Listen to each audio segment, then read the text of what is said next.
ایک بہت دولت مند آدمی تھا، لیکن اس کی بیوی اور بچے نہیں تھے۔ ایک دن اس نے اپنے تمام کارندوں کو رات کے کھانے کی دعوت دی۔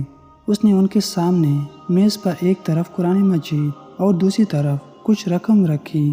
جب کھانے سے فارغ ہوئے تو اس نے سب سے پوچھنا شروع کیا کہ قرآن پاک کا انتخاب کریں گے یا پیسوں کا۔ سب سے پہلے اپنے نگہبان سے پوچھا کہ قرآن مجید اور اس رقم میں سے کس چیز کو لینا ہے۔ نگہبان نے بے شرمی سے کہا، میری خواہش تو یہ ہے کہ قرآن کا انتخاب کروں، لیکن مجھے قرآن پڑھنا نہیں آتا، لہٰذا میں پیسے لوں گا، کیونکہ میری مالی حالت کے مطابق اسی میں میرا فائدہ ہے۔ بس اس نے رقم لینے کا کہا۔ اس کے بعد کسان سے کہا کہ اب تم انتخاب کرو۔ کسان نے کہا، میری بیوی بہت مریض ہے اور اس کے معالجے کے لیے مجھے پیسوں کی ضرورت ہے۔ اگر اس کی بیماری کا مسئلہ نہ ہوتا تو میں یقیناً قرآن مجید لیتا، لیکن فی الحال رقم لوں گا۔ اس کے بعد اپنے باورچی سے پوچھا۔ باورچی نے کہا، مجھے تلاوت قرآن کا بہت شوق ہے، لیکن اس کے لیے وقت میسر نہیں ہوتا، اس لیے پیسوں کا انتخاب کرتا ہوں۔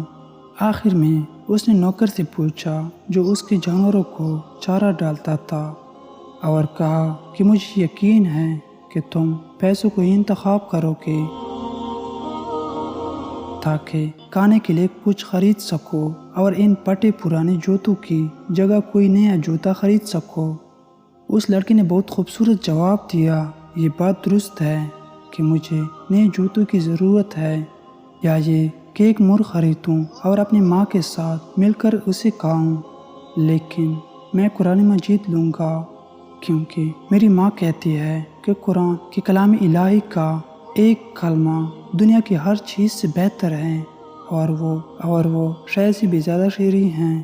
اس نے قرآن مجید اٹھایا اور جیسے ہی کھولا تو اس میں 2 لفافے نظر آئے۔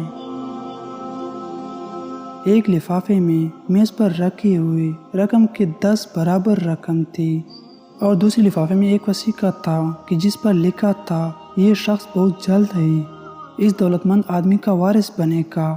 اس دولت مند آدمی نے کہا، اللہ تعالیٰ کے بارے میں جس کا گمان درست ہوتا ہے، اللہ اسے کبھی بھی نا امید نہیں کرتا۔ آپ بھی اندر جائیں گے اور دیکھیں کہ اللہ کے بارے میں آپ کا گمان کیسا ہے۔